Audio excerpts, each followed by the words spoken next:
would you be willing to trade all the days from this day to that for one chance, just one chance, to come back here and tell our enemies that they may take our lives, but they'll never take our freedom!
And welcome.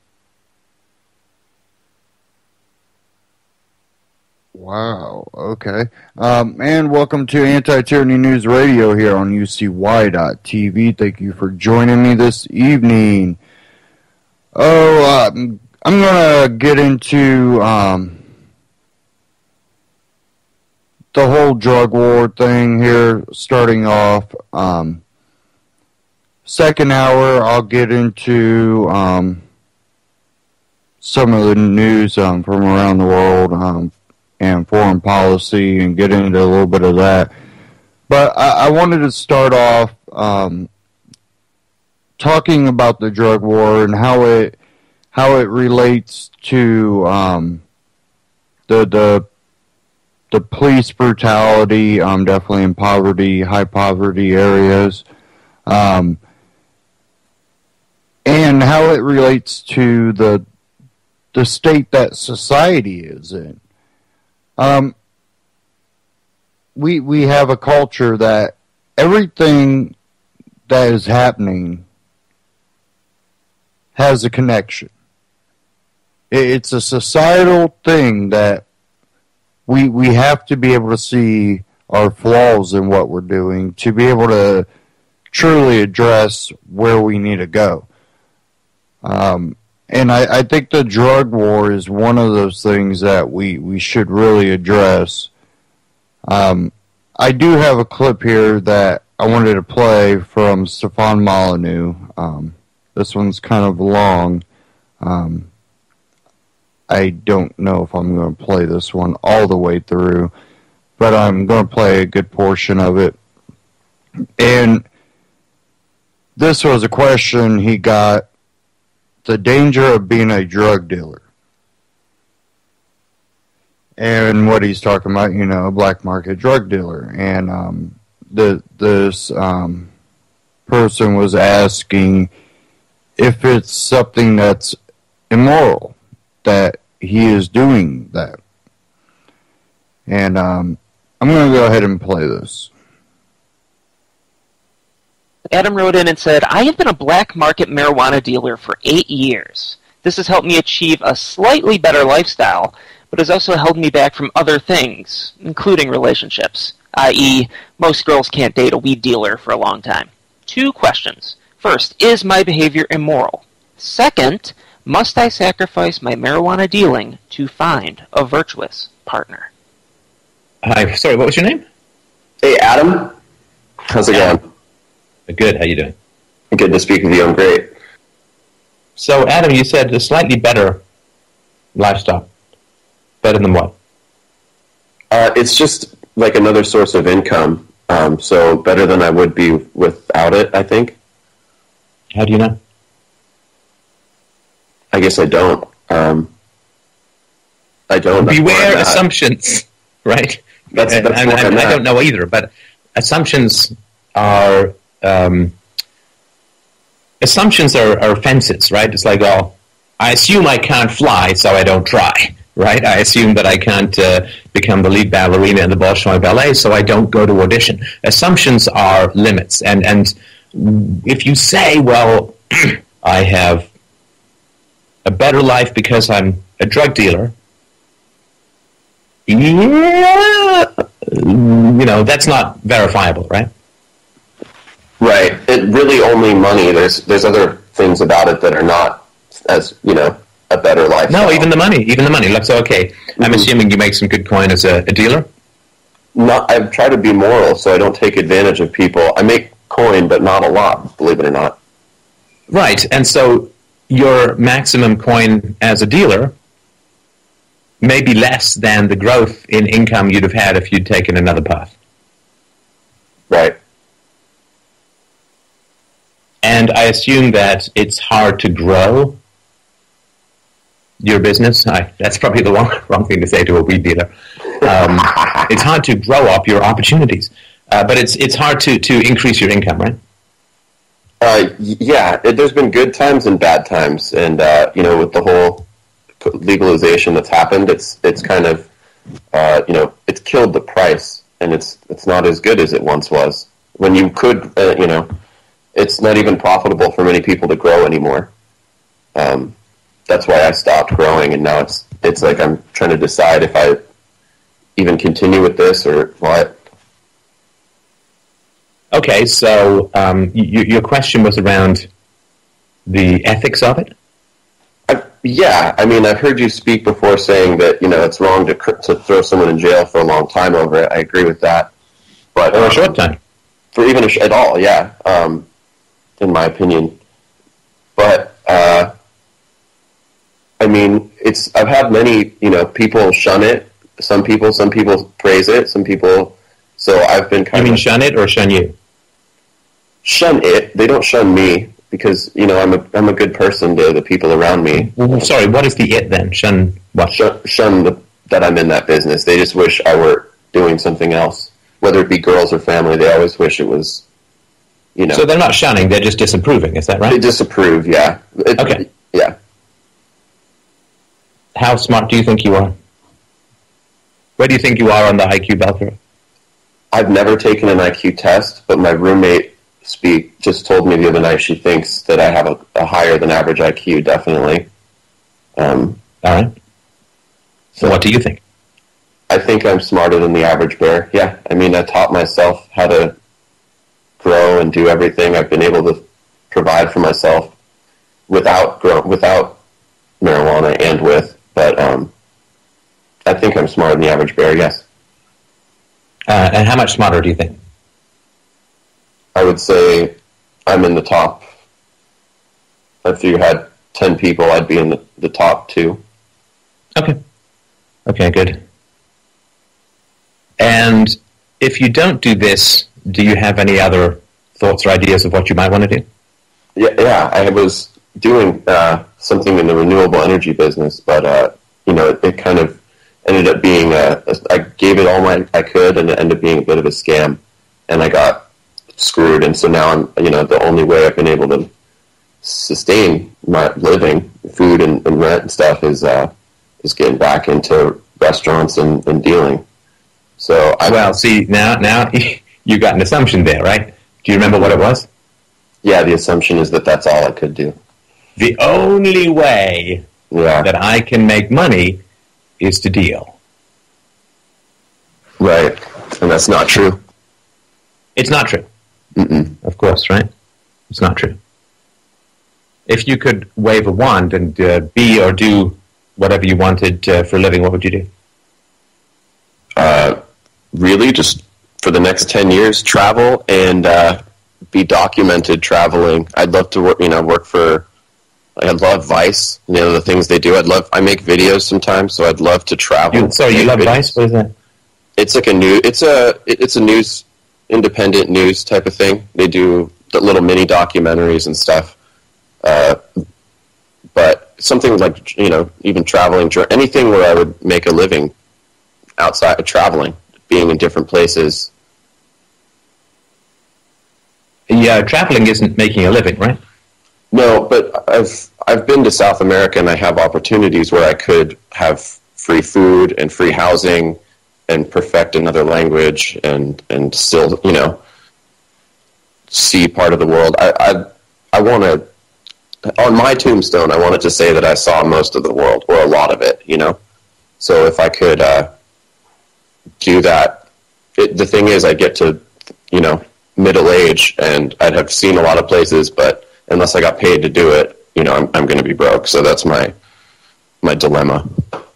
Well, and even if you do get paid to do it, that's your skill set, which is, do you want to get married and have a family?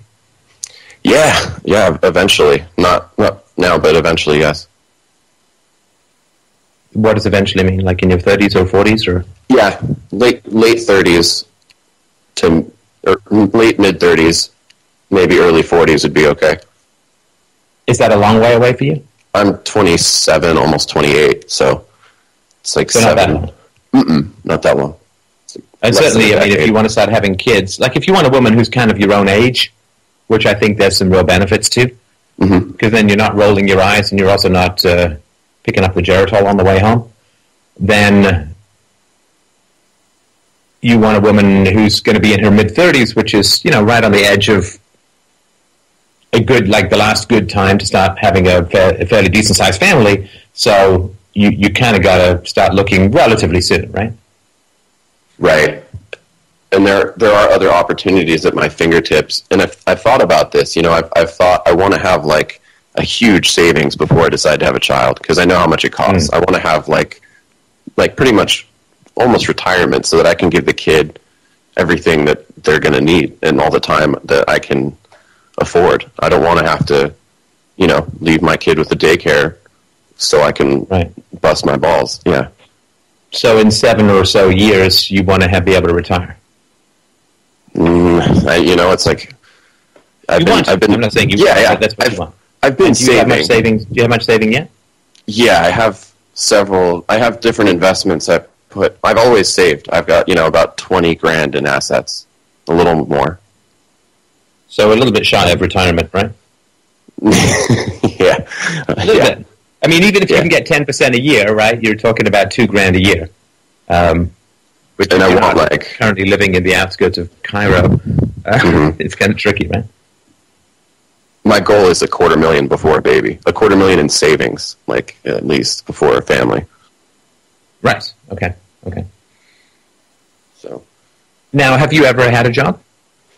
Oh yeah. I mean, I've hardly been unemployed since I was 13. I've been working under the table, or even in high school, they were like trying to promote me to management at my different like juice places and stuff, restaurants. So yeah, I've had food service, retail. The food service is what's kept me, because it's, you make quick cash tips in 4 or 5 hours. You make $30 an hour, and it's hard to pull away from that when you get used to it. Right. Yeah, I mean, I dare say it's a quick hit rather than slow and steady wins the race, right? Okay. So as far as the ethics of it go, because you're not initiating force or fraud against anyone from a moral standpoint, yeah, I mean, seems to me you're in the clear, but from a practical standpoint, being on the wrong side of the law, now marijuana has been legalized, but I assume that's just for small amounts of possession, not for more amounts of dealing, right? Right, but I've been in this for like 9 years, and I've got a set of rules I play by of basically protect myself, as good as I really could. It would have to be me getting someone upset and them knowing everything about me and turning me in, which is the only one who could do it is probably a woman that I would be dating. But other than that, nobody has. So if your customers were faced with a large sentence and they were threatened with a long sentence and they could reduce that in exchange for turning you over, they wouldn't be able to? It's California. It's pretty relaxed here. Even if a cop finds a bit of, like under an ounce of weed in the car, they don't even take it away. A lot of the times they'll put it back in the car where they found it. So it's really, that's the thing. It's not fully legal here in California.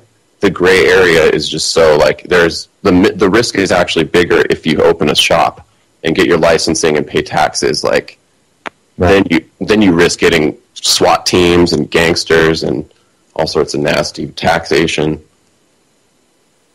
Right. And given that you're kind of like an outlaw, what are the female pickings in that neck of the woods? I mean, are there other female outlaws out there who, you know, are down with what you do? I mean, most of the ones I've met are hippie ladies that are older, and they've already got their hippie husband. But there's the young ones. A lot of them will kind of find it as a turn on, like a bad boy type of thing at first. But if they stick around, either it's not for long because it's a hard thing to deal with. You can never tell your parents what he does. You know, like, oh, he's just a restaurant manager, but you guys went to Las Vegas. It doesn't make sense. So eventually, you know, they can't tell their family. They can't introduce you, or they can't deal with it. There's, you know, maybe they most of the girls I've dated have smoked weed, but if they stop, then it starts to become like, all right, well, he's like a stoner. Why do you smoke as well as deal?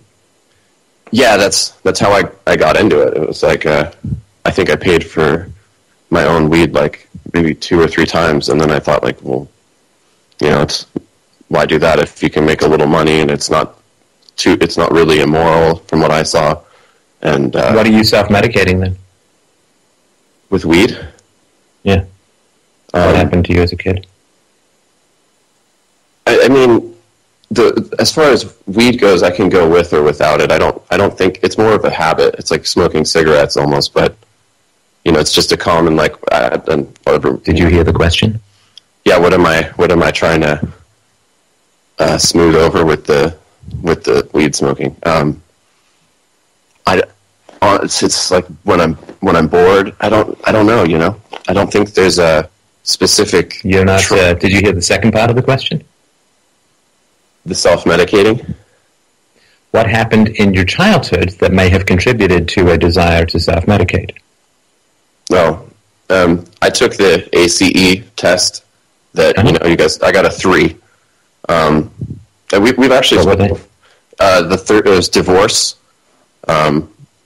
which happened when I was 13. And then it was the suicide attempt, which had happened before a couple times. And remind me, who was the suicider?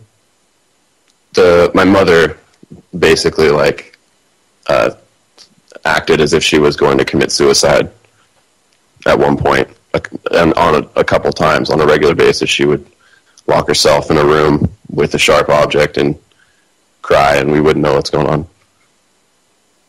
And would she make threats to kill herself? She wouldn't make not too. She would make not literal threats, but she would say stuff like that. Yeah, she would say, I might, you know, I'm going crazy, I'm going to have a nervous breakdown, I might lose it, you know, stuff like that. And that's intense, right? Yeah, that was one of the big ones on the questionnaire. And terrifying. Mm-hmm. What was your mother going to have a nervous breakdown about? What was her stressors?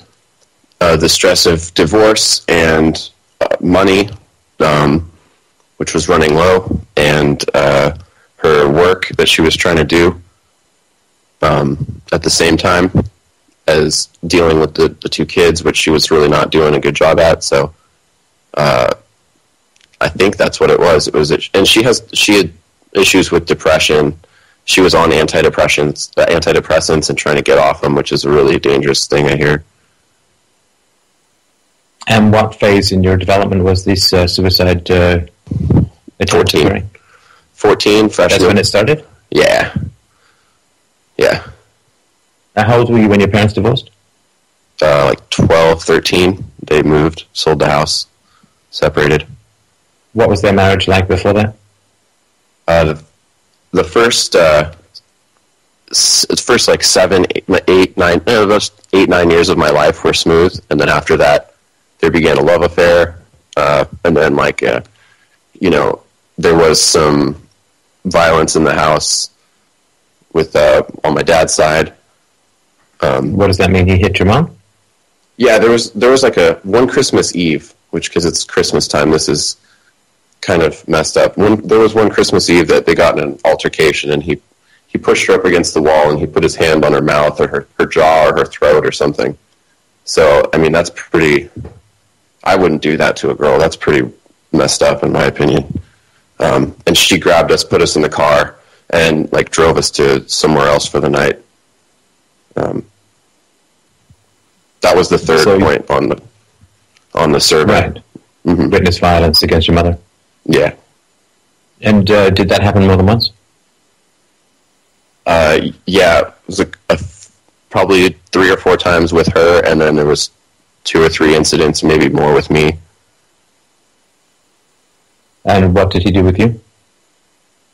A couple different ones. There was the most memorable. I was like, I was on.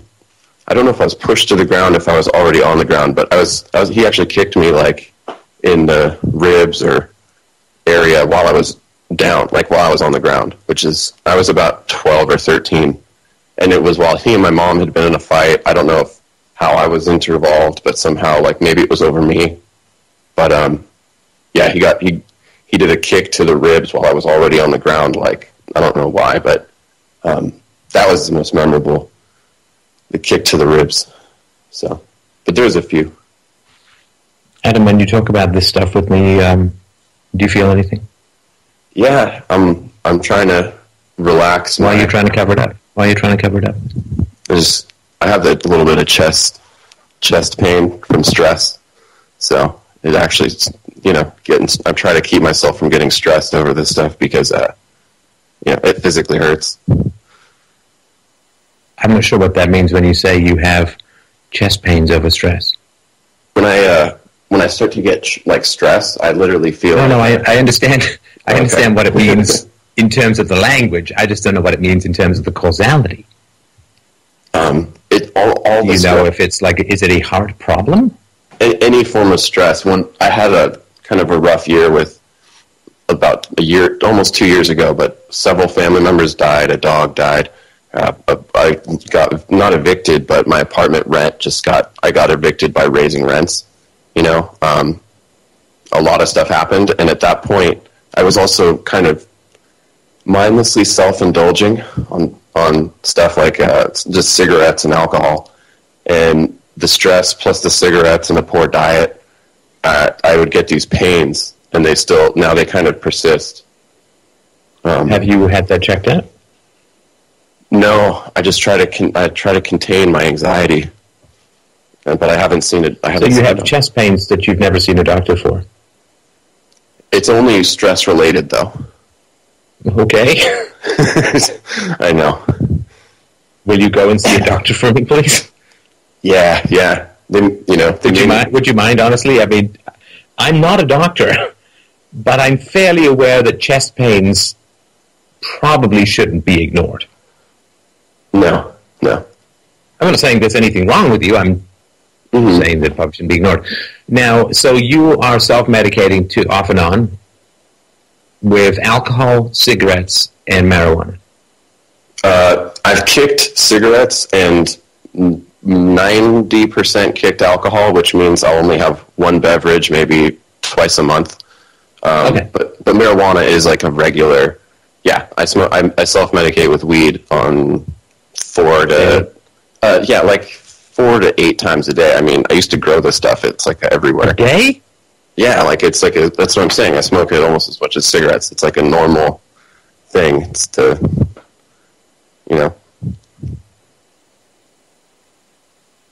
Wow, that's a lot, right? Yeah, I mean, I thought you were going to say a week. I'm like, wow, that's quite a bit, and it's like a day. Well, that would be 7 times quite a bit, right? Yeah, I mean, if you ever hung out with a weed dealer, we smoke a lot. It's like and they're all different reasons, but I mean, I smoke a lot. Yeah. No, it's pretty much the same reason. It is probably we're all self-medicating in a way. Have you ever been to therapy? No, I've always wanted to, but I don't. No one's ever sent me. I don't know what that means. No, I haven't. I've many times in my life. I would love to have someone to phone just call talk away. to. I mean, you're making decent coin. It's a phone call away. I don't know what it means. You know, it'd be like me sitting there crossing my legs 19 times in your presence saying, man, I really got to get to the bathroom. It's like, it's right over there. Go. Yeah. I mean, I've always just either talked to a friend or self-medicated, and there was video games a lot of the time too. Weed and video games are a killer combination for self-medication. Like, you smoke. You're outside yourself, right? You're gone. Oh, you smoke a bowl and you are in your Halo suit. You are our Master Chief out there, like, and time doesn't exist. So. And how good is your playing when you're stoned? The same, if not better. Right. Yeah. So, when I was asking you questions about your childhood, Adam, and I asked you if you were feeling anything, you were trying to contain your feelings or your emotions because you were experiencing stress. Is that right? Yeah, stress that leads to negative physical. emotions or uncomfortable emotions breed stress for you, and because you're concerned about the heart or the chest pains, you may then, I guess, marijuana or video games or something is a way of taking that pain, the chest pains or the stress away, right? Yeah. Yeah. So you got it set up in your life where uncomfortable emotions are life-threatening and need to be medicated. It's like insulin for diabetes at this point, right? It's actually health positive for you to de-stress, in other words, to avoid negative emotions through marijuana, right? Right. And now tell me if I'm wrong. I don't mean to be telling you what your life's about, and I'm just trying to sort of piece it together in my head. No, I mean, it's true. For me, I've seen the medical benefits of it in a lot of ways. Like, even there's been times when I couldn't sleep, and I'd eat a little marijuana cookie, and I'd knock out. So, yeah. I don't know that that's the same as a medical benefit. Well, it's a benefit because instead of me staying up all night stressing, I just go to bed and have, nice dreamless sleep and wake up. Yeah, but as I've said before, it's sort of like heroin for toothache, right? I mean, it takes away the discomfort, but the underlying problems still remain, right? It's a Band-Aid on a chest wound, right? Yeah. I think, right? I'm just an amateur telling you what I think, right? None of this is even remotely diagnostic or conclusive. I'm just telling you what I think. Yeah. No, I've seen the medical benefits, but there's like a self-medication act to it that is definitely not healthy, Yeah. At least to be like controlling, like it'd be to be able to control, because you actually want to smoke weed quite frequently when you have it abundantly. When you don't have some crazy craving like it's heroin or something like that. Not that I've tried it, but you don't have this crazy draw to the drug like other drugs have. But you still have this I would love to get high. I would love to smoke, and if it's there, it's hard not to, Okay, so what happens if you don't? If it's there and you don't? I can still function just fine. I can go to work, or I can go to do whatever I want to do, and basically just as good. Okay, you know that you're not opening up any of your inner life to me, right? Yeah. No, I can. I ask you what it's like if you don't smoke, and you say, well, I can still go to work. Yeah. That's the view from outside. I don't care about the view from outside. I care about the view from inside, Adam.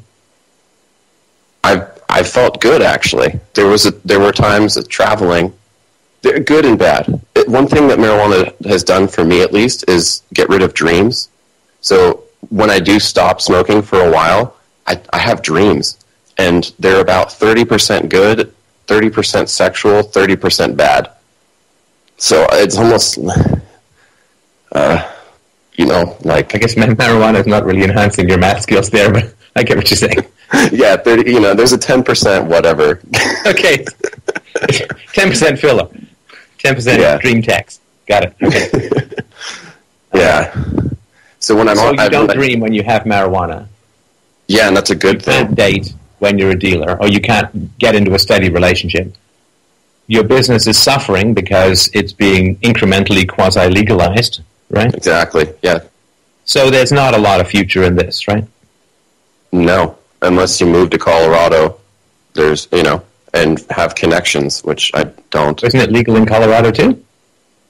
It's it's fully legal in Colorado. Like, you can open up a recreational store. Here, you need to get licensing, and most of the people No, but do. why would you possibly imagine that you could make it as a recreational store owner in Colorado? No, you're right. It should be even I mean, harder. your skill set is in the gray area, to just put it as nicely as possible, right? Yeah. Well, skill set. I have many skills, but yeah. I'm not saying you couldn't. Mhm. I'm just saying I'm not sure how. I mean, I guess if you pick locks, you can be a locksmith, but I don't know exactly how operating in the gray area of marijuana drug dealing makes you competent to open a store and pay rent and pay taxes and hire employees and know the regulations and know the laws and do your profit and loss and run your spreadsheets and, get investors and do advertising and marketing and, whatever, right? These I've aren't skills that you've developed in your area, right? Yeah, I did, though. I was like a supervisor at different retail stores, and I did I did manage a collective for a while here in California. But they were Okay, so you do have some experience in store running. Yeah, but I mean, we were shut down. Like, everyone in California gets. You basically have a time bomb. You got a year at best before the feds come or something. Oh, you mean so you ran a drugstore in California? Yeah, I did a collective. I helped manage one. So, all right. So sorry, you do have some experience. I apologize for that. That was an assumption. Hey, just telling you about assumptions and all. no, that's not good. I can tell you what I think, and I obviously can't tell you what to do. Obviously, you know that, right? You know the drill. I'm going to stop it right there. It goes on for probably another 15 minutes. Now, when it comes to the self-medicating, we all have issues. We all self-medicate in some way. You could say for me, coffee is definitely my self-medication. Coffee and chocolate. So you give me a mocha, and I'm really happy. We all self-medicate in one way or another. And it's good to get down to the roots, but there's also people that, use marijuana the way that others may use beer, where they'll come home, have one beer, sit on the recliner. Why do they do that? Why are they self-medicating? They'll look at you and be like, because it makes me feel relaxed and I can sit on my recliner and feel like I'm melting down into it and watch a football game or whatever. There's some people that are just that way. It's one of those things that I think someone's personal choice, like you said. He doesn't even think it's immoral. Now, when it comes to being on that side of the law, you do have to look at it as, is this going to actually make you wealthy? Are you going to be profitable at this? And, let's look at Freeway Ricky Ross. He was successful. He had lots of things and then lost it all. So, the gray area is probably not the safest bet on becoming profitable. If you do become profitable, I think in the drug business, there has to be a level of, non-moral standings that you might have in the practice, and it leads to the greed, or the greed leads to that, and you'll eventually be caught, I believe, or taken out. really, if you look at a lot of the top of the drug business, you know, a lot of that's going to be setups. And if you just happen to be in line of their target, you might get used. So it's one of those things that you look at it and it doesn't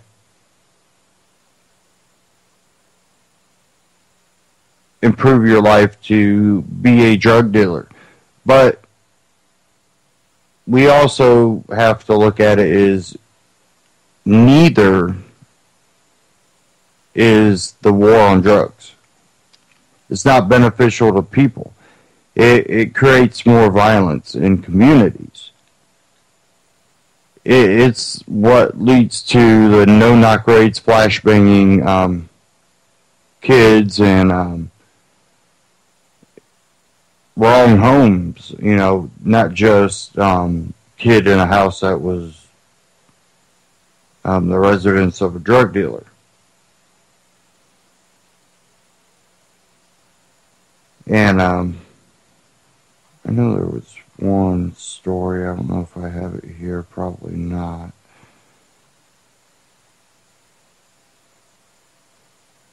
I don't have it here right this second.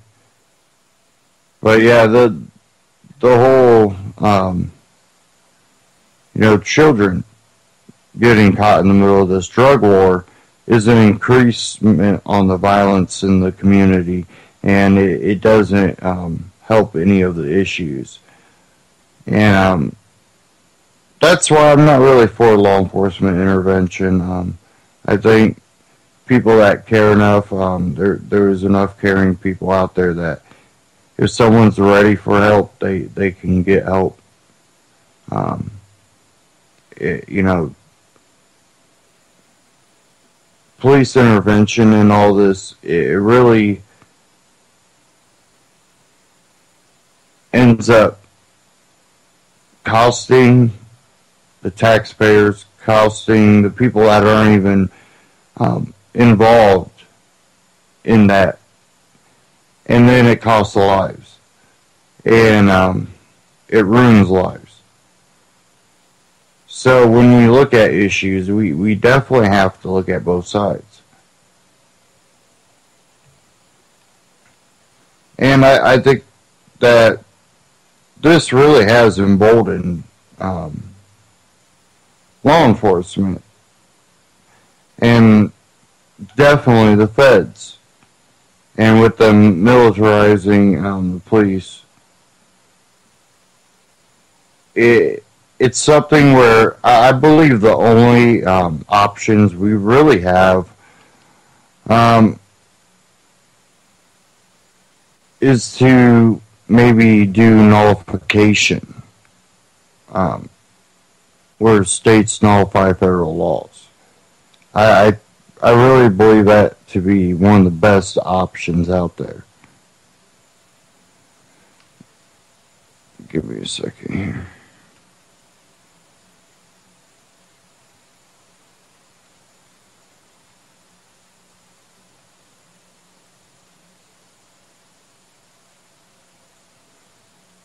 Now, at the same time, here out of benswan.com, here's an article. No charges for California officer caught with 5 pounds of marijuana.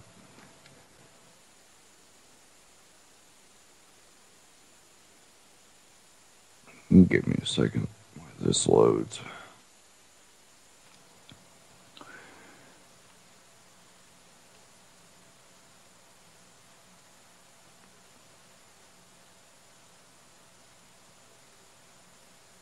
Says no charges are planned on being filed against a California police officer who was in possession of between 4 and 5 pounds of marijuana at his home in Oakley, California.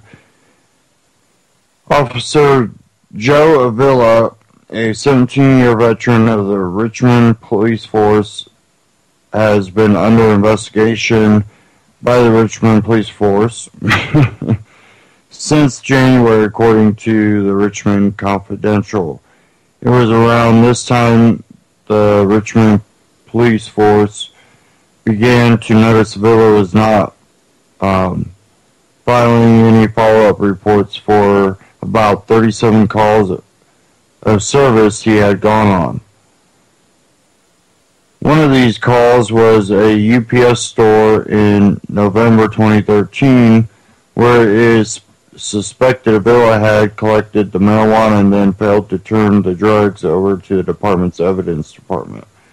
Robin Lipinski, the county's chief public defender, told the Raw story they are cutting him some slack because he's a police officer. Anybody else found with 5 pounds of marijuana in their possession, I don't care who that is, that person is going to be charged with the crime.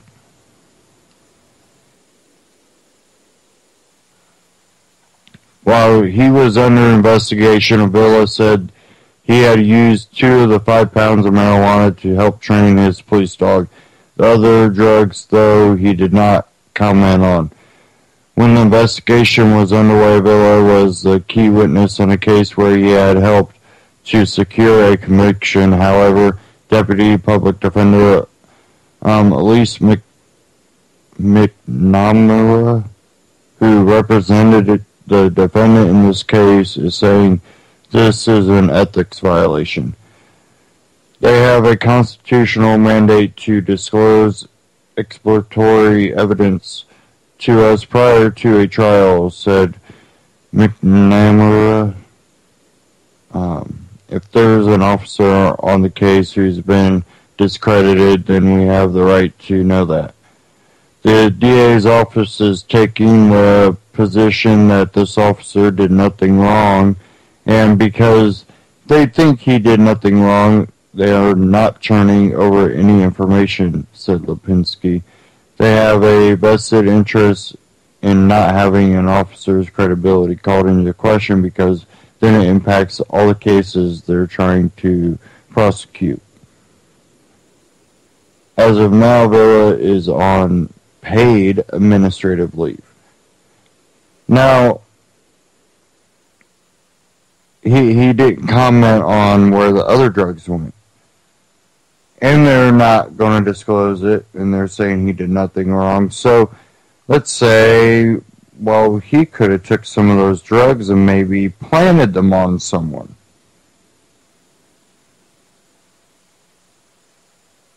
Well, now they could really have an issue.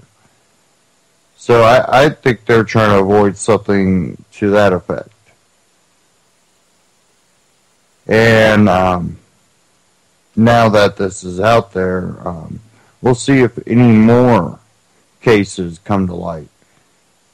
But this is an example of, well, you want to stop the war on drugs, but then you have to realize that means you decide that you want to give power to another individual when you know individuals are flawed human beings like the rest of us. I've met people that were truly ignorant or arrogant to that point, ignorant. They just had an arrogant, can't even speak right now. You have people that really believe that, well, you give someone that authority and you give them that responsibility and they're going to take it serious. No, you giving them power over others. They're going to take that serious. That's the issue. That's the problem. And, we don't have peace officers. There's not that same code of conduct that peace officers have. I hear people talk about peace officers. I'm like, who are you talking about? This ain't Andy Griffin. We do not have peace officers like we used to. And maybe one day we'll get back to people that just act as that interventionists that also can help out when someone's abridging another person's rights, and not have any authority to abridge another person's rights.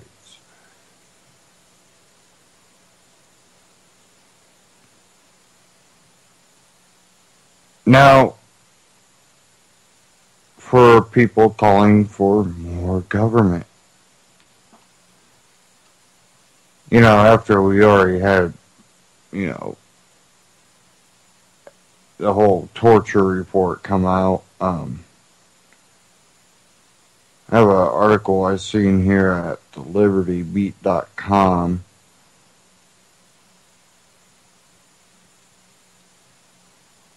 Give me a second here.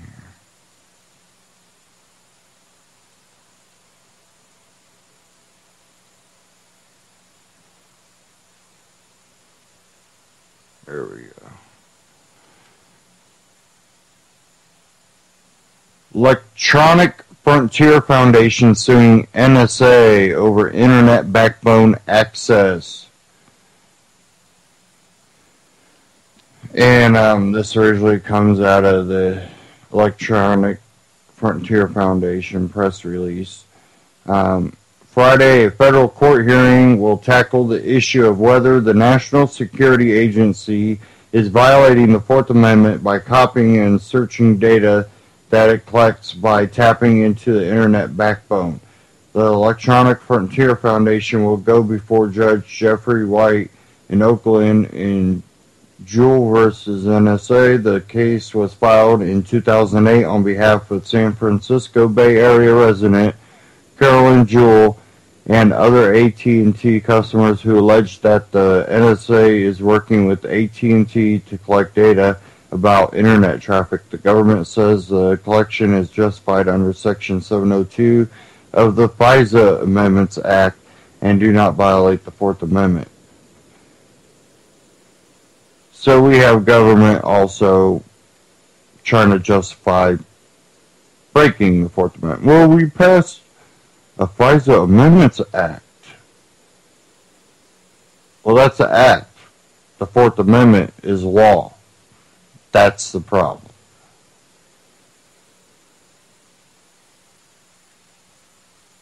And when society really becomes ignorant of the fact that without these things, you lose, you start losing the ability to have your privacy. And people go, well, what does it matter if other people see what you do or, how you interact with, who cares, if your privacy is jeopardized for our safety? Well, one, I don't believe that it has anything to do with our safety. It has everything to do with the safety of the elite. The safety of the government having control. So there I see a flaw, and you can argue that, well, it is for safety. I believe it is. The other problem is when you lose that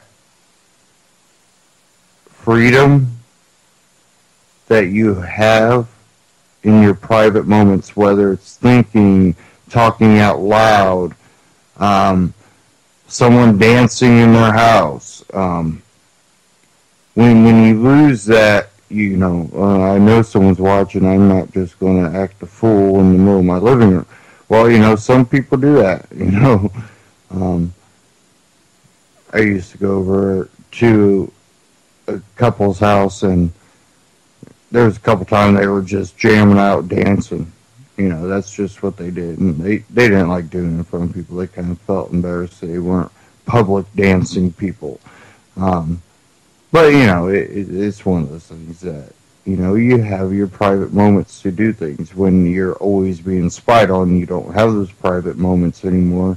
You lose a part of yourself. So that's something that is inherently needed for the expansion. Stress relievers that people have, or dancing or just whatever.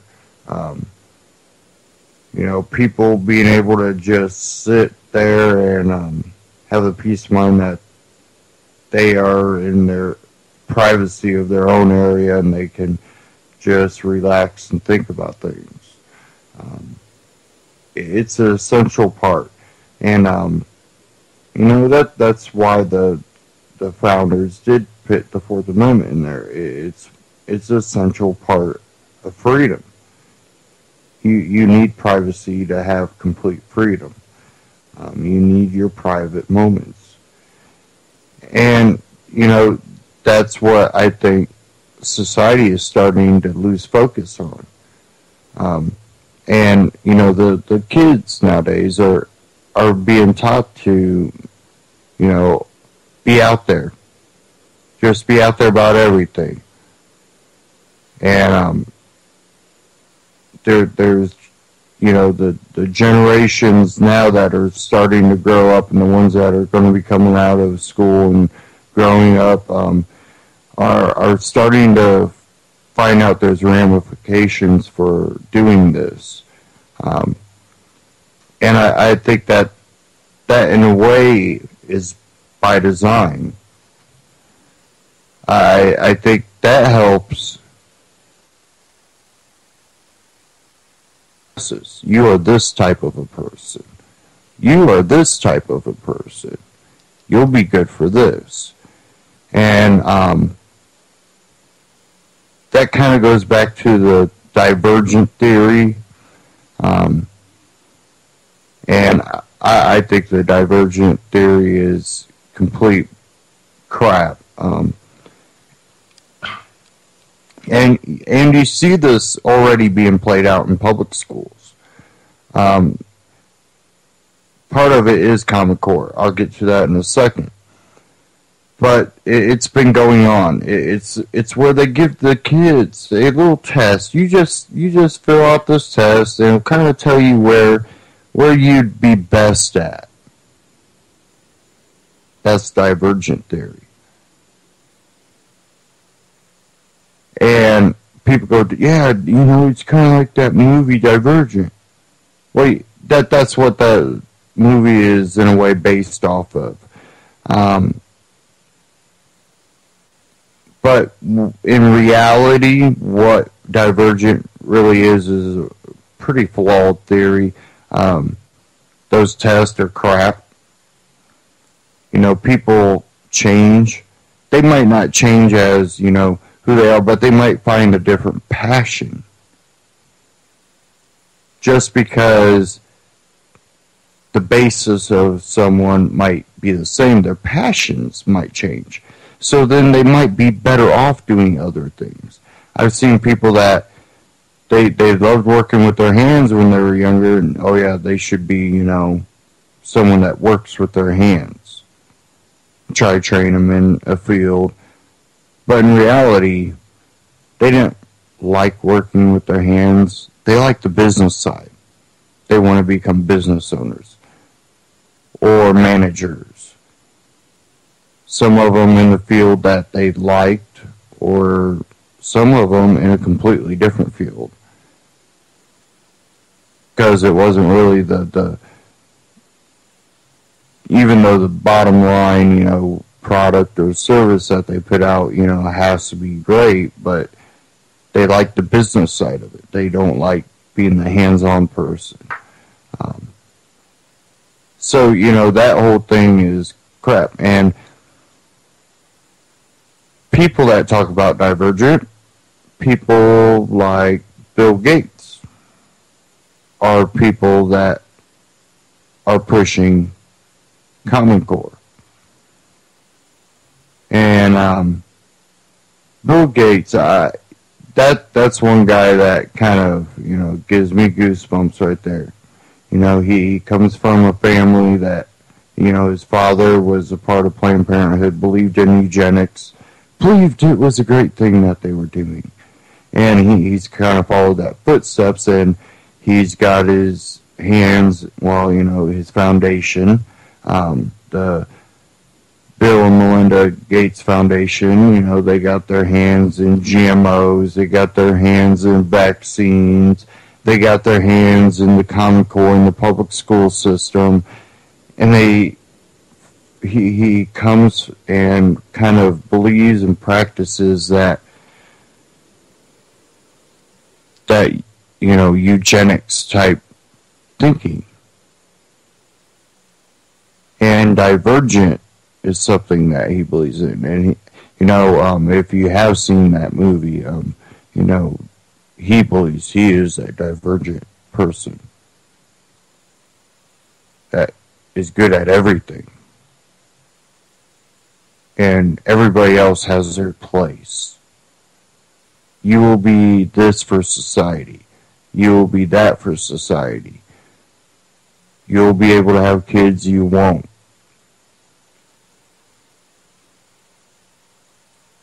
And,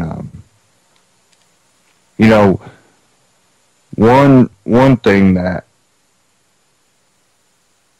one movie, I think that kind of, is a better counter to that is The Giver.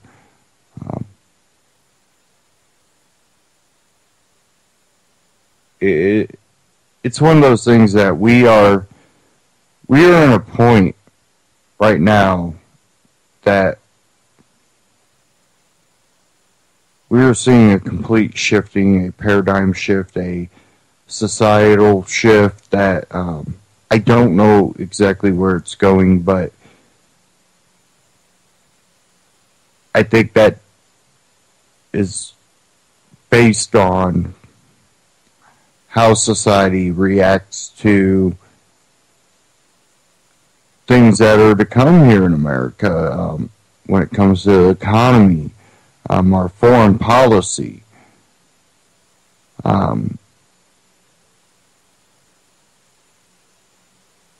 I definitely fear for America.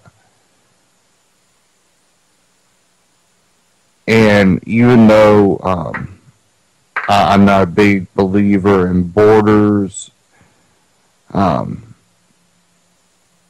there's issues I have with a lot of, government borders type thing, but there's one thing that happens with government with the borders, why I don't like those type of borders, artificial lines to be drawn, unless it's drawn between a free society and a controlled society. And that has to be based on the populace and what they're willing to deal with and how many people are willing to stand up for each other. And that free society can grow as long as it stays free within itself. And one day,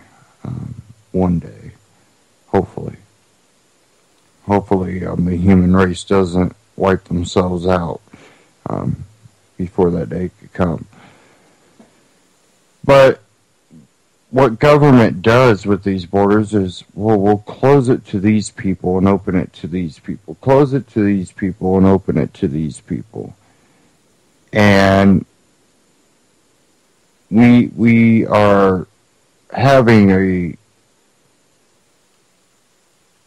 reversal basically going where we're starting to close our borders, stop any good relationships with certain countries, and then opening up relationships with other countries. And I know most of you know the most recent one being Cuba. And you have Obama pushing to open up ties with the Cubans. And I got one here from benswan.com via via benswan.com from RT. Cuban prisoner swap scandal, feds paid reporters to publish propaganda against Cuban 5.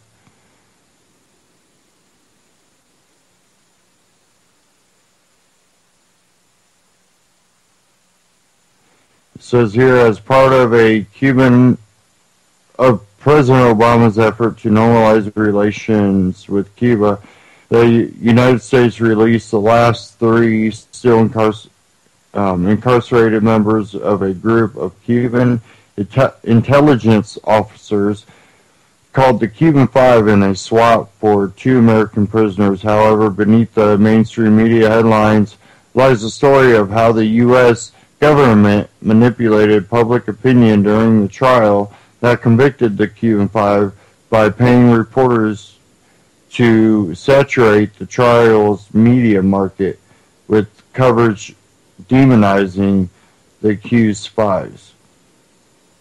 I'll play this, it's a short clip. But this again shows how, during the Cold War and all this, after tensions, we blocked off Cuba, which I think at the time was right. They were allowing Russia to hit missiles and were willing to give their lives, well, Castro was. I don't agree with how Cuba is ruled, but neither do I about America. Free trade between people, I think, should be, praised.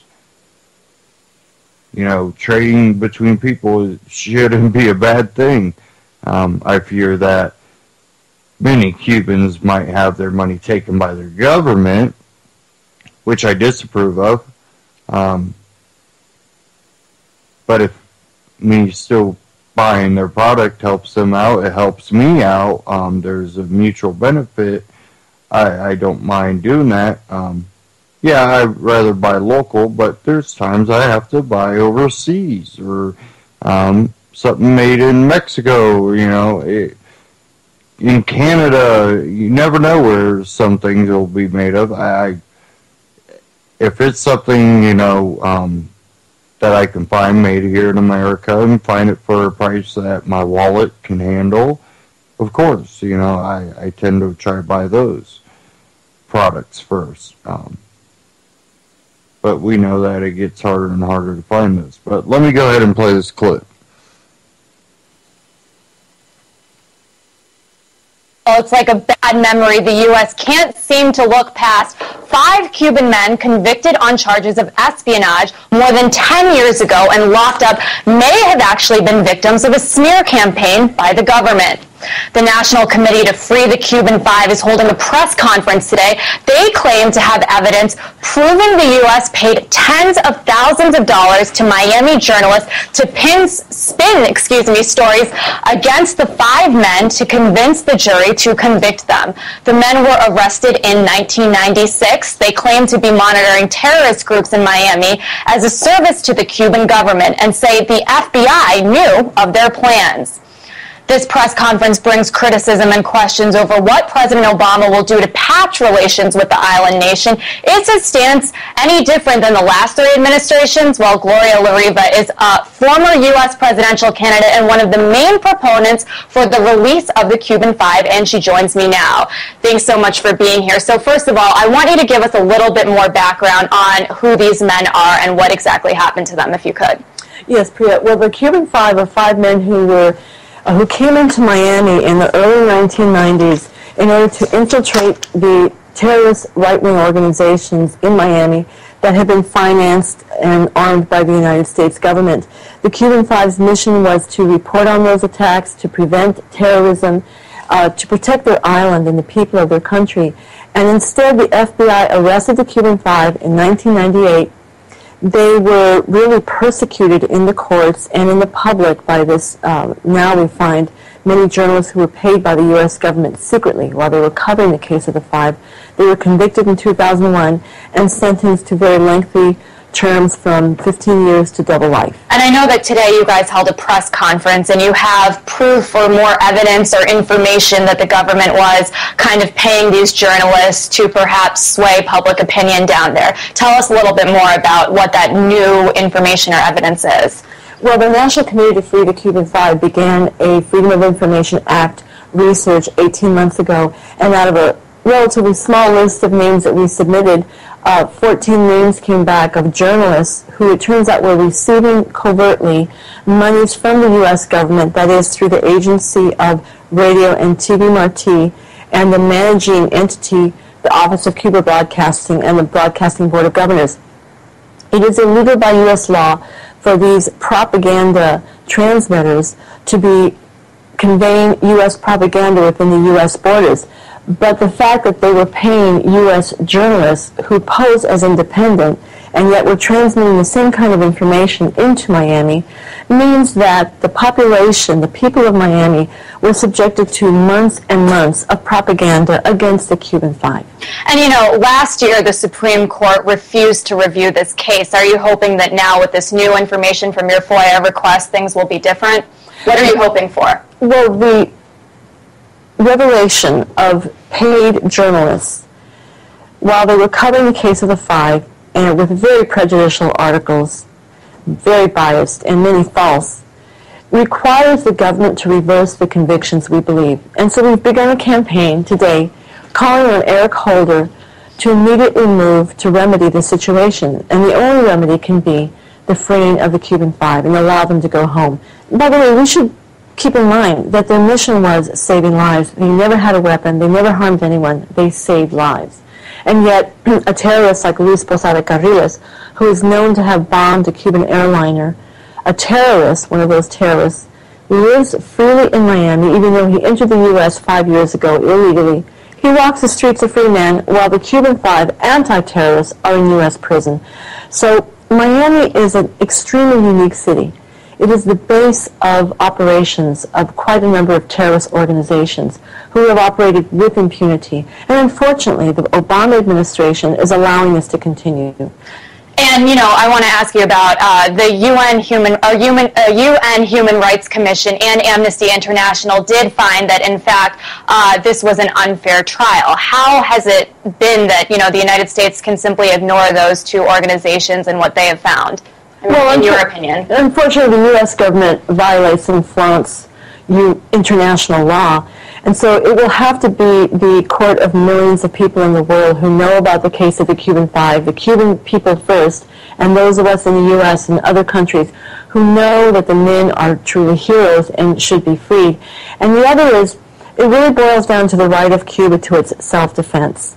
Cuba had appealed to the U.S. government continually to cooperate in fighting this terrorism, to work together, and instead the FBI arrested the Cuban Five in 1998. Now, the revelation of this secretly paid journalism in Miami just adds more to this evidence of ours that Miami was the last place they should have been tried. In fact, they never should have been arrested. So the website, freethefive.org, Five is spelled out, freethefive.org has all that information. And we have a lawsuit currently against the U.S. government. They're trying to hold on to more evidence of this paid journalism. We have a second Freedom of Information Act pending. And President Obama has said repeatedly that he wants to normalize ties with Cuba. Wouldn't this kind of be an obvious gesture to at least reinvestigate this case? I mean, why don't you think he has done that if he keeps, you know, saying that he wants that? Well, the first step should be to free the men, but in fact, Obama has said that he will maintain the blockade. And the greatest violation of human rights against the Cuban people is the 50-year-long blockade which denies them food, medicine, and tries to basically strangle the island. I don't think very much really has changed with the Obama administration following the Bush policies. Well, Gloria, thanks so much for your time, and we'll continue to follow this story and update our viewers. Thank you. Okay, you can find that again at benswan.com. Now, I don't know if they're completely innocent. But, yeah, the government paying reporters to put false information or biased information out there, maybe not showing the whole truth, was definitely the unfair thing. And I think we see that all the time. I think we see only what they've been told to show. I don't even think they pick up on stories because, well, how does everyone only pick up on the same exact story? It's one of those things that, in alternative media, we've covered so many other cases of police brutality. There's been vicious attacks, vicious killings. That there should have been protests. Then all of a sudden, one happens one day and it's completely different, and we have riots on the streets. But how is it different? It's a controlled movement. You know how many other small protests that the family of a slain teenager, how many of these happen that they never turn into that? There was something special about it. Everything that the media, mainstream media, shows you, it's controlled. When they need the crisis, they report on it, and they stir up whatever they need. If they need a riot, they'll stir up the riot. If they just need a peaceful protest, that's what they'll do. They'll report on it the way they choose to report on it to play out the narrative that was set forth. The talking points across all the networks tend to always be the same. Keywords tend to always be the same.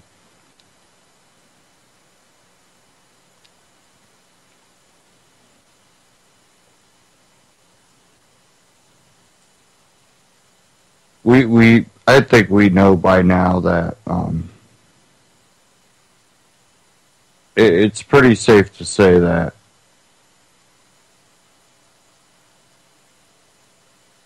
the mainstream media is nothing more than government-controlled media for the most part.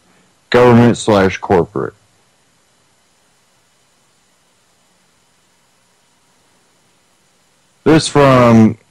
I'm going to move on here. This from Guns Save Lives. Breaking court rules, it is unconstitutional to ban former mental patients from gun ownership. I think they're going to use this to stir up problems more than it is to free someone. A federal appeals court seems to have ruled that people who have been committed to mental institutions in the past, even involuntarily, can still own firearms. According to Fox News, the 3-judge panel of the 6th U.S. Circuit Court of Appeals unanimously ruled that a federal ban on gun ownership for those who have been committed to a mental institution violated the Second Amendment rights of 73-year-old Clifford Charles Tyler.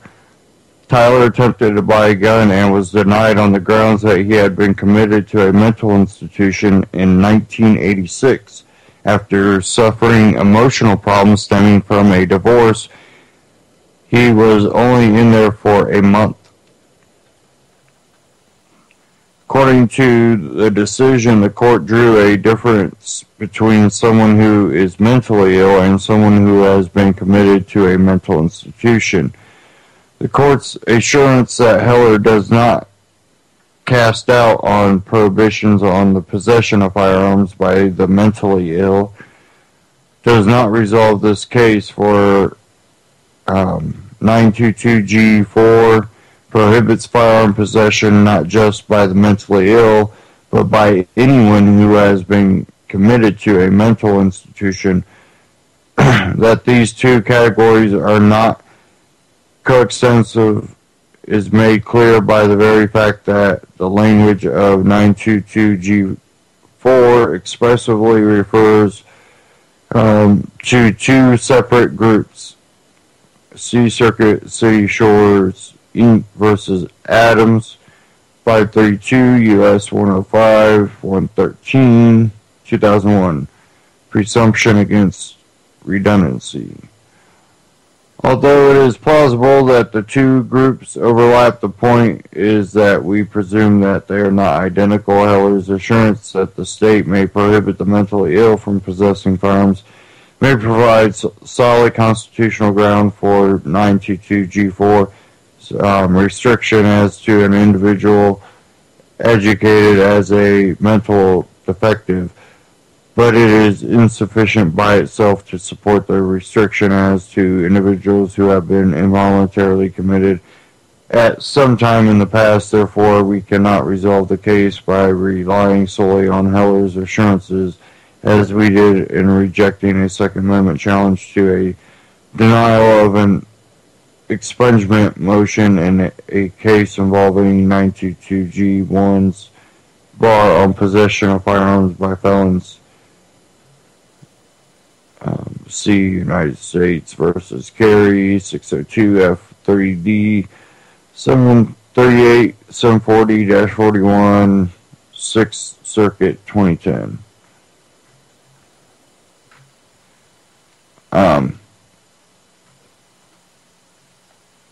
So that's something that people have worried about.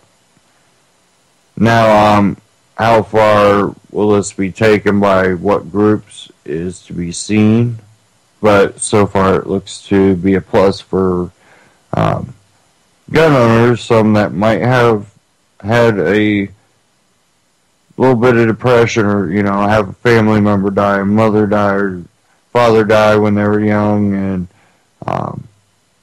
had a lot on their plate and needed help and went to a mental place and just wanted, some help with their depression or something.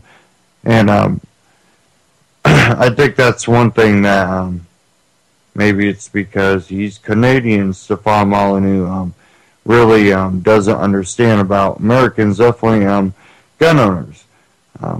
He might not have the passion that maybe someone like me has.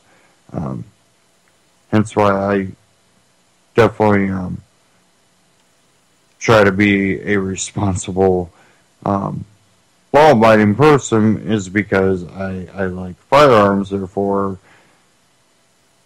I'm trying to protect my right from the monopoly on force, which is government, from taking that away.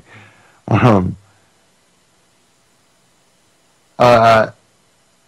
I just try to live a decent life. I'm not too complicated of a person for the most part. I just like a simple life.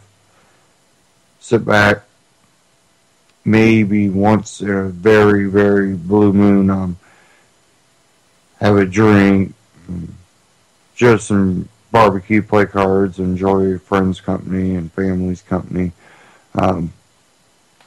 Pretty simple person. Not too exciting, but a simple life. But what people like Stefan might not realize is, well, gun owners can't go, well, is there an underlying issue? Do you need to go see a psychologist, maybe? No. I own guns. Why would I go see a psychologist just to have, someone sending me a letter knocking on my door saying that my gun rights have been taken away? Plus, people dealing with depression, that's a normal emotion.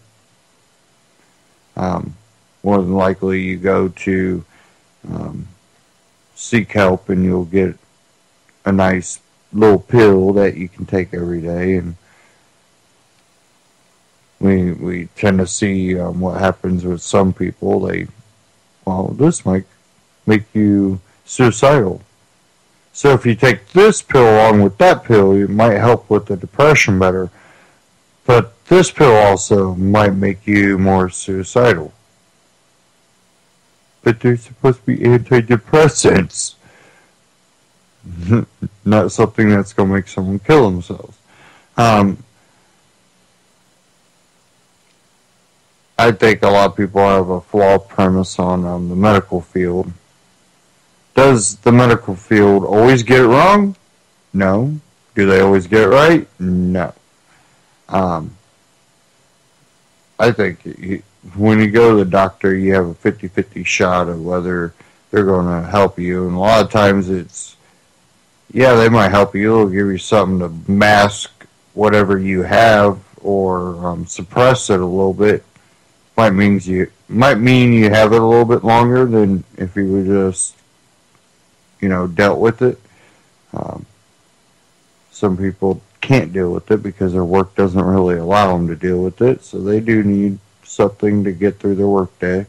But I'm not a big truster in the medical field.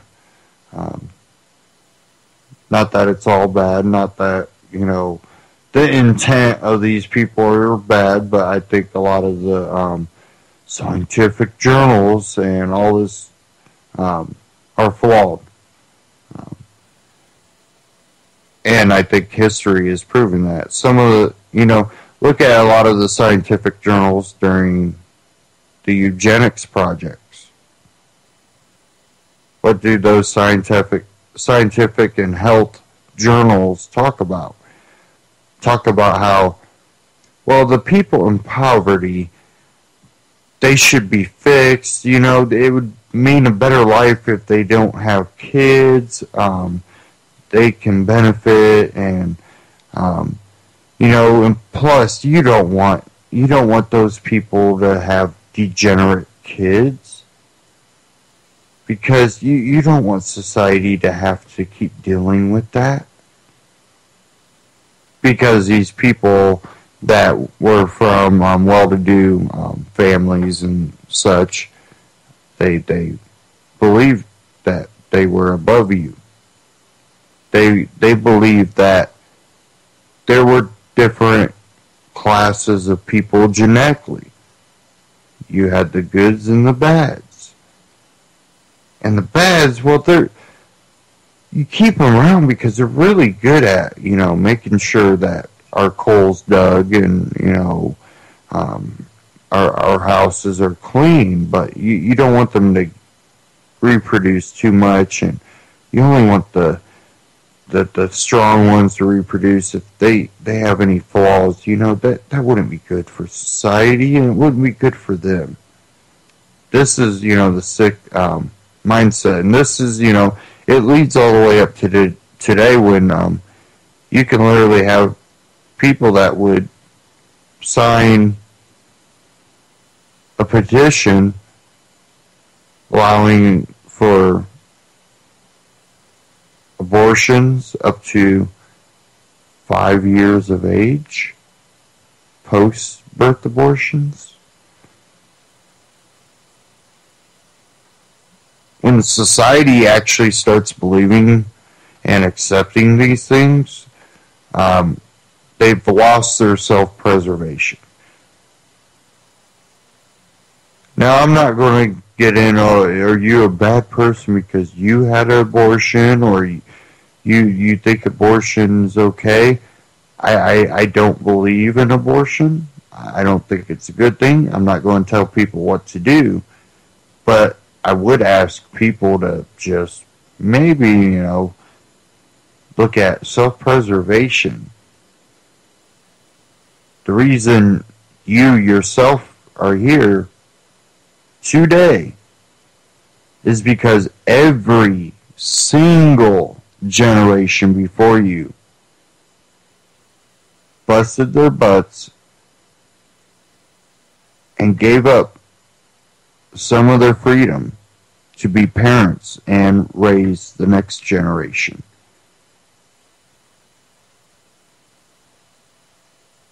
Self-preservation is something that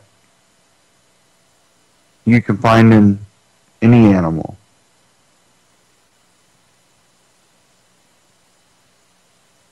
when society starts losing its self-preservation, really makes it easier for the elites to attain their goal. They try to do this by breaking down the family. They try to do this by making death a accepted thing in society. When they devalue life at every level, whether and again, you know, I'm not saying people are bad people, but I'm giving my opinion on what I believe that the elite, how they look at it. And when you lose your self-preservation, when you lose your family's, you know, history, when they can get you from whether it's a abortion or any other form of murder after birth up to your old age, they are attacking it. And when you step back and see it from that wide of a spectrum and look at how it seems that there's a lot of dots that are lining up that show they have really in society devalued life from conception to death. Where, again, whether it's making abortion just a, you know, get pregnant, stop by the abortion office before you hit the mall type attitude. And I know not all situations are that way. And I let people live their lives how they choose. But when they try to push that on the society, or where they use you as basically a guinea pig, whether it be your food supply or the vaccinations throughout your life, the chemicals that they come up with that they tell you, oh, it's kind of bad for you, you should wear gloves, but you know, time you're old and retired, you know, they're telling you, well, it did, if you inhaled the fumes from it, it caused lung cancer, and it did, you know, the fumes could also cause skin cancer, and you know, the gloves weren't sufficient enough. We all take, you know, risks to a point, but when you have agencies telling you, oh, we understand that it's bad, and, you know, as long as you're wearing gloves, you'll be okay. Well, I wouldn't depend on that for reinsurance. But we seem to be used as guinea pigs. And then when you get old, well, guess what? You know what? You're old. You probably only have, you know, a couple years left. How about we just give you some pain pills, and we'll make sure you're relaxed. Don't fight for your life. I don't believe people should suffer in a way, but I'm also someone that doesn't believe in you know, giving up either. Me personally, I'd be someone that would fight to the end. They'd be like, we could just give you pain. No! Screw that. That's just who I am. Give me pain pills, but you're also going to continue treatment. That would be something I wouldn't give up on. And that's just me. But society has gotten to the point where we just have devalued life. And I did want to talk a little bit about foreign policy the second hour. And I think this is also an example of how life has been devalued. Where wars with countries, wars with ideology in multiple countries, and the acceptance of the civilian casualties, oops,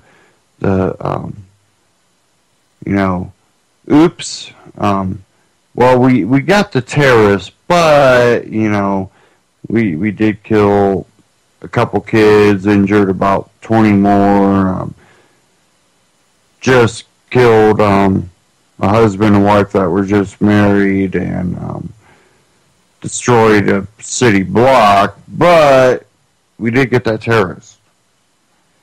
And it's a devaluation of someone's life in the name of security. Well, when you start devaluing lives like that, a lot of times, this is places people are like, well, we dealt with this in World War I and World War II.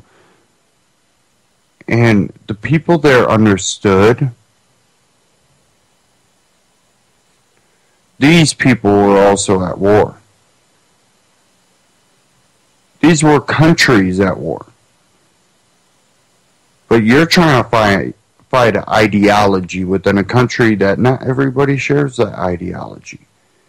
You just seen that in Pakistan where they went in to a school and started killing kids.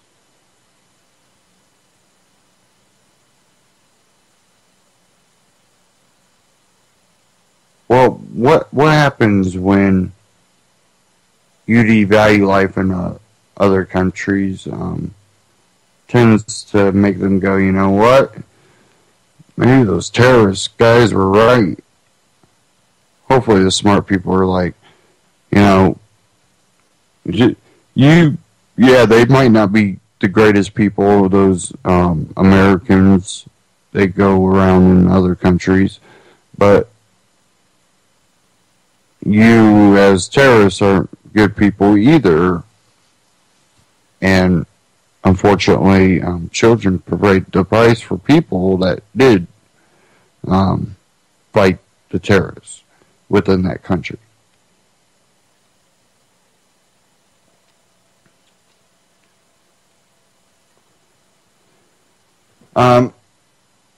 Again, going to some of the foreign policy, if I can find it here. Here's a quick one that I just want to kind of cover. This one I've seen out of Raw Story. And this one is titled, Texas Plumber Has No Idea How ISIS Militants Ended Up with His Old Truck. A Texas plumber says he has no idea how his old company truck ended up in a jihadi photo from the front lines of war in Syria produced by the militant group ISIS. The New York Daily News reported that Mark Oberholzer of Texas City traded the company car in at a dealership in 2013 and hadn't thought of it since. On Monday, however, Ansar el-Din Front, a Syrian military group, posted a photo featuring the black Ford F-250 pickup with an anti-aircraft gun mounted on the truck bed and the logo of Oberholzer's Mark I Plumbing Company and contact information emblazoned on the doors. Shortly thereafter, Oberholzer told the Galveston Daily News that hate mail and death threats started pouring in. The business has received thousands of calls, faxes, and emails, he said, some very disturbing. A few of the people are really ugly, he said. The last time he saw the truck was when he traded it in at Ford Auto Nation dealership in October 2012. Oberhauser said he forgot to remove the door decals, but figured the dealership would take care of it. They were supposed to have done it, and it looks like they didn't do it. How it ended up in Syria, I'll never know, he said to CBS News. To think something we would use to pull trailers is now being used for terror. It's crazy. Never in my lifetime would think something like that, said Oberhauser's son, Jeff. A spokesperson for AutoNation told the Daily News that the truck was probably sold at auction and had changed hands many times before ending up in the hands of violent Islamic extremists. Oberhauser told KHOU that neither he nor any member of his family supports Islamic terrorism or any other kind. We had no intentions or no idea that this would ever happen, he said. I just want this to go away, to tell you the truth. And they do have the video there at Raw Story, but it's kind of interesting how this truck ended up over there in the hands of ISIS. So you would go, well, that means that if someone took it over there, they know the transactions being played. A truck from America in Syria, part of ISIS. I think something's just fishy about that whole situation. Something just does not line up with that whole thing.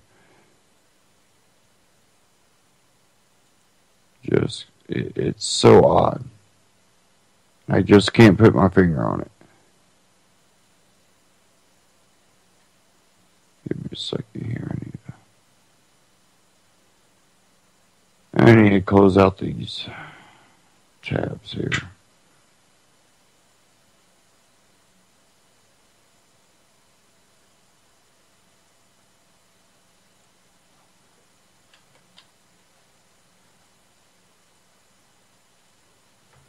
Okay. Get everything here straightened out. Had a little bit too much going on there. Another thing with our whole foreign issues going on, I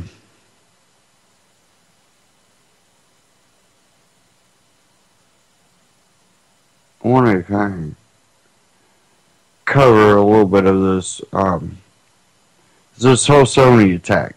The U.S. is blaming Iran, China, Russia, and of course North Korea.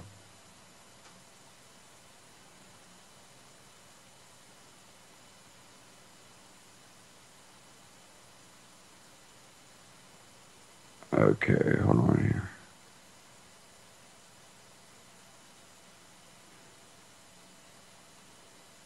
here. We have a big issue when it comes down to this. One, that we buy into the terror threats. We should take them serious, but to the point that we prepare the best we can. We can't stop everything unless we limit ourselves. Now, there's talk that Sony will release it, being able to stream it, which I think they're just going to have to do to recoup their money. And I think they might do actually well doing it that way. But backing down would show a sign of weakness to the fear. And I think that right there is wrong. But we do have situations where people are liable. Oh, that movie theater, and I've heard this from many news outlets. Again, they all use the same talking points. Well, the theaters could face,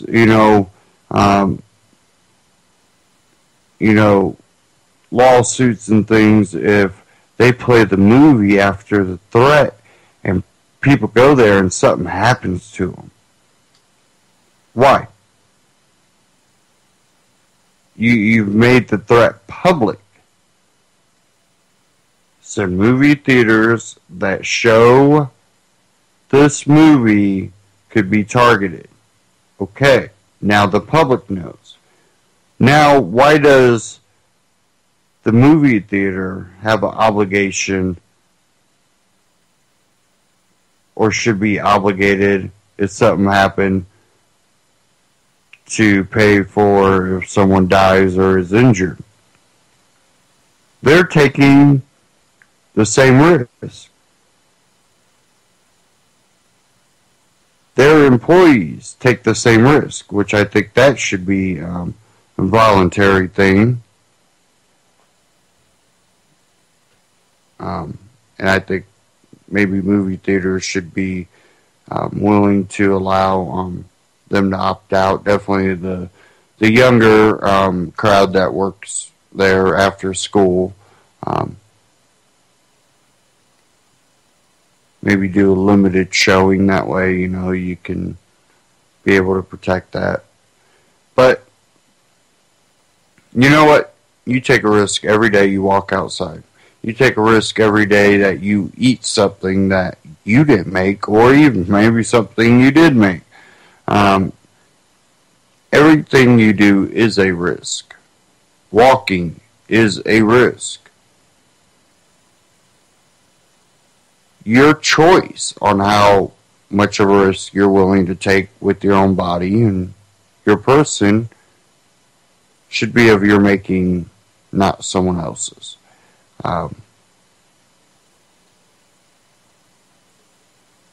Whether North Korea did it, whether it's a false flag, whether other countries were involved. What I fear is a lockdown on the internet. Hey, and what perfect timing for something like that to happen when you have election season coming up, and with election season and Obama getting ready to leave office, I think to continue the path that Obama's been on and Bush helped and Clinton, that same path that we've been on, if they want to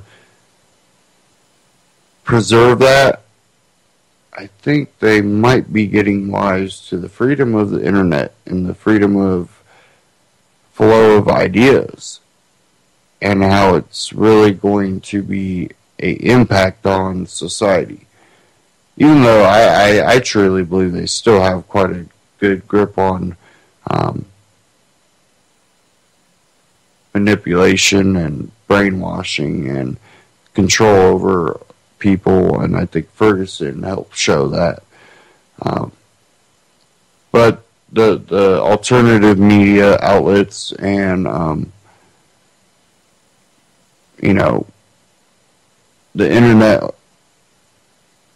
in its entirety, are tools that have freed a lot of people from these false walls that are put up and you're brainwashed to believe are there, and to see beyond them, to see a different future, different possibilities.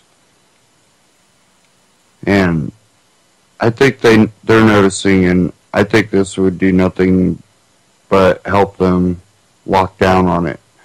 And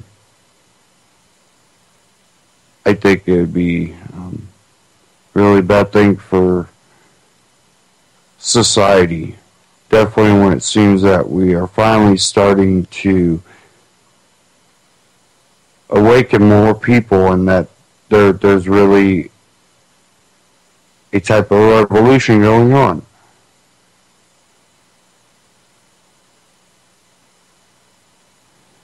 And I'm going to play this Let me see if I got enough time. Yeah, I got enough time. I'm going to play this. This is from AMTV. Putin goes nuclear. Oil collapse. Putin to go nuclear on U.S. sanctions.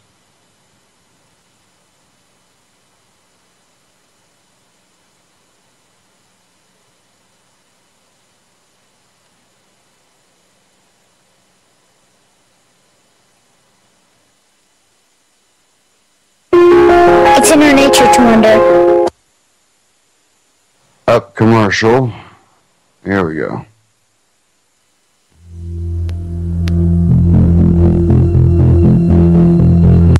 Into AMTV Alternative Media Television. Vladimir Putin to go nuclear on U.S. sanctions. This very serious, very controversial report, I'm sure, but I'm going to get into the hard-hitting facts of what's just happening right now with the economic war.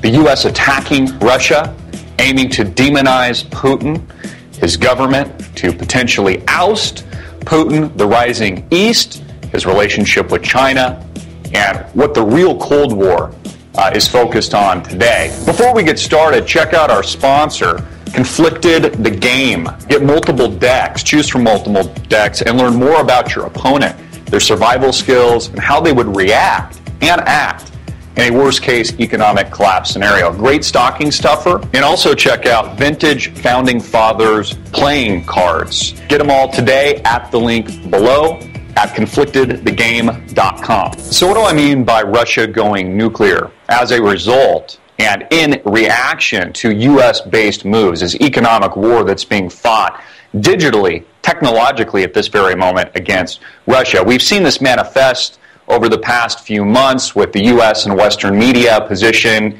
Russia as the demon in Ukraine.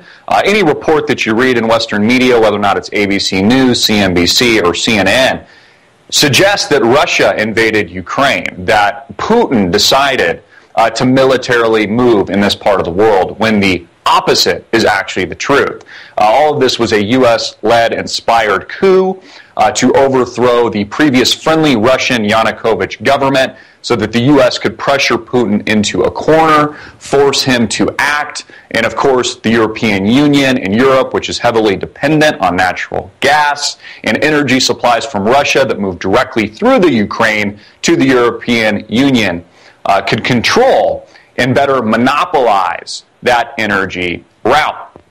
As a result, the U.S. has even positioned Putin and certain conspiracies, like the downing of Flight MH17, accusing the Russian government of shooting down that plane, even though there is no evidence, and there is a lack thereof of evidence to support that that was the actual truth. In fact, satellites show, released by numerous sources online, that the new government in control of Ukraine, inspired and a puppet of the West, had actually been flying jets behind the aircraft at the time of its downing, making no sense and not justifying an attack on Putin and his government. But as a result of all this and these failed false flags, these failed attempts to demonize Putin, even though the dumb shit sheeple that consume the mainstream media largely buy off on it, because it's failed to inspire the real war and the real retaliation that the United States wants to justify the new war,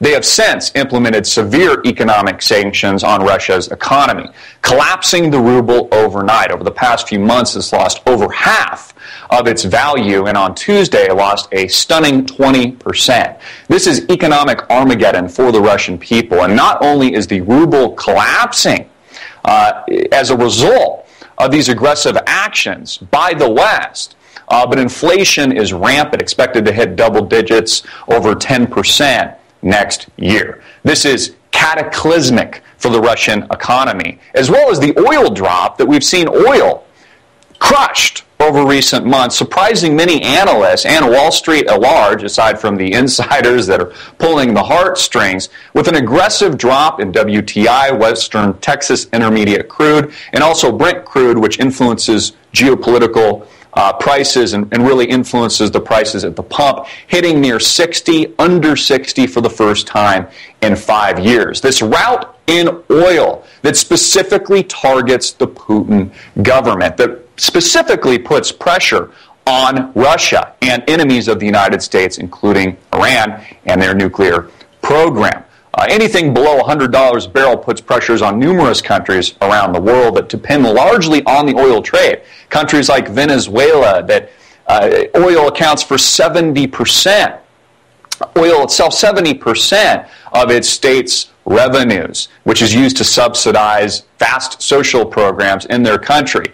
Russia, I was looking at a report given by the IEA, an energy organization, accounted near 70% of Russia's economy and revenues are dependent on oil and natural gas and petroleum-related products. Nearly 70% of Russia's economy. So a drop to these levels in Brent crude is truly catastrophic for this country, catastrophic for Putin, and this is exactly the intention that the West has been pushing to hopefully ouster Putin in his strengthening ties, namely with China, the rising East, taking over the petrodollar, which has largely been priced in dollars throughout many of our and most of all of our lives. All of this changing and all of this at the forefront of this economic attack. We saw the same thing before the bombing of Pearl Harbor, with Franklin Delano Roosevelt at the time imposing an oil embargo on Japan.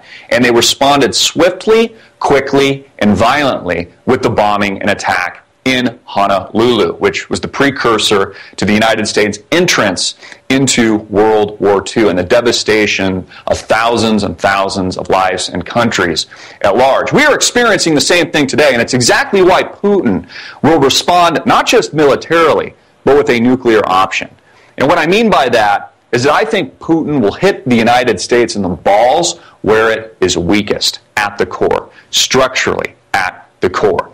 And we saw this with the May 2010 flash crash, where the Dow Jones Industrial Average dropped 1,000 points in a mere seconds. It's completely unexplainable outside of the media saying that a fat finger pressed a button and there was some kind of anomaly in the market, when really it was an attack on the economic infrastructure of the system itself, whether or not that was internally a test by the U.S. government to see how markets would react, or it was an external threat coming from a rogue nation or terrorist organization. I think that in response, not only will Putin react militarily and escalate tensions, which he's only reacting to as a byproduct of U.S.-led intervention and inspired revolution in this part of the world, will also react technologically, and I think could potentially decimate U.S. stock markets with an internal attack, which could be driven by some kind of computer virus or some kind of anomaly similar to what we saw with the May 2010 flash crash. All of this an economic war. Again, Russia entirely dependent, its entire economy largely dependent on the oil trade itself, petroleum-related products, natural gas to Europe as trading partners, all of that cut off, and really being given no other options, similarly to Japan before the outbreak of World War II.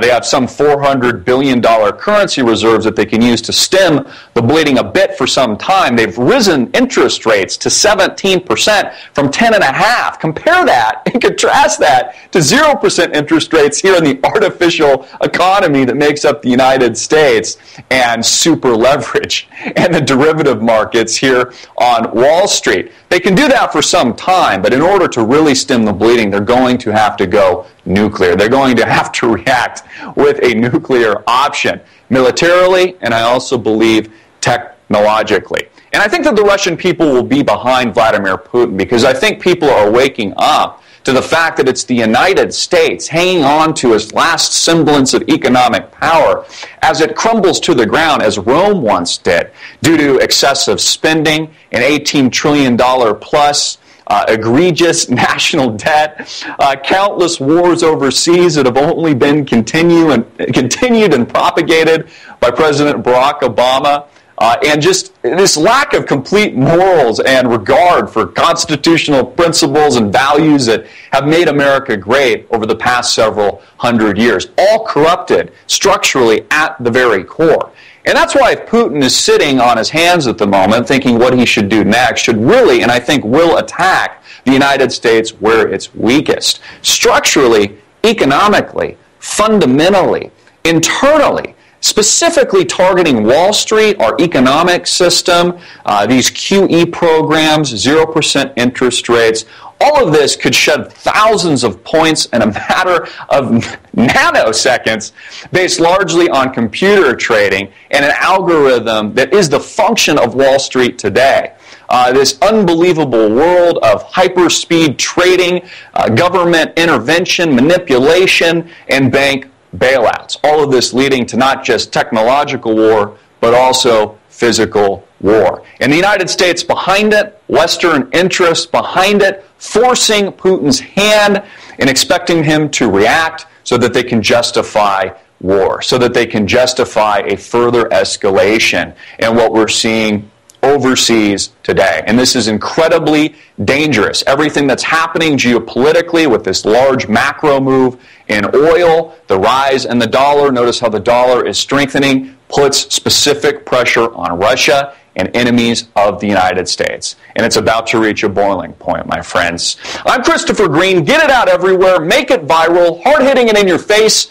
And click the link below to support our sponsor. Again, AMTV on YouTube.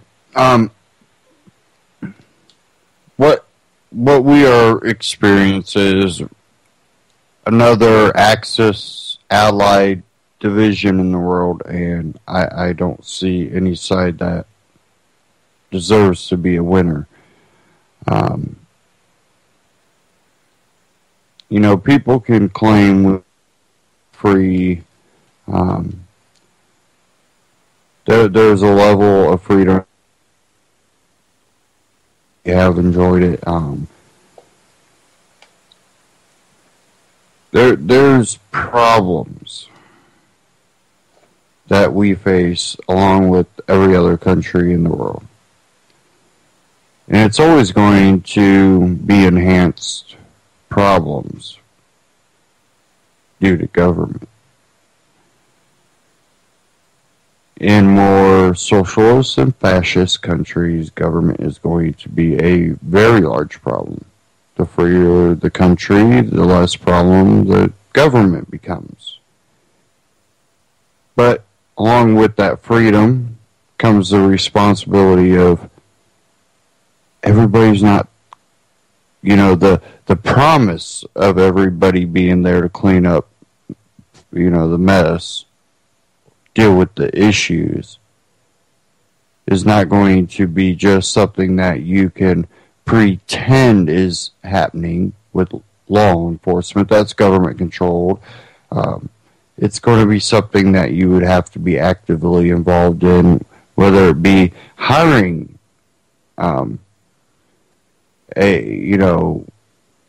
some type of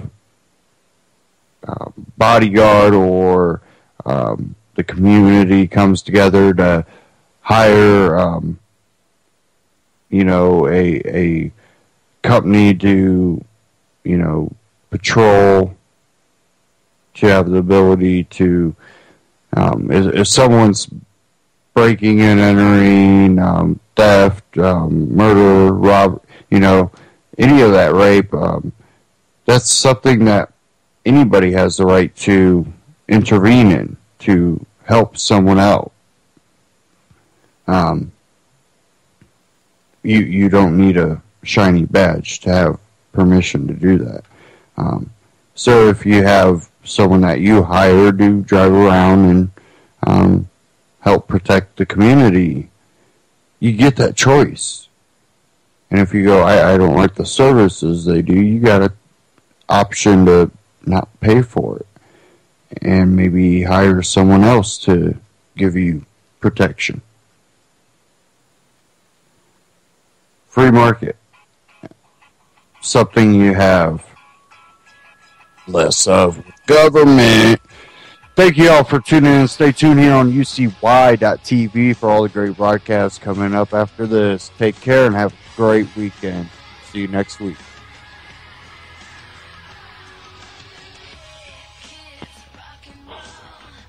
Gift cards. Well, It's a type of. and guess who was standing there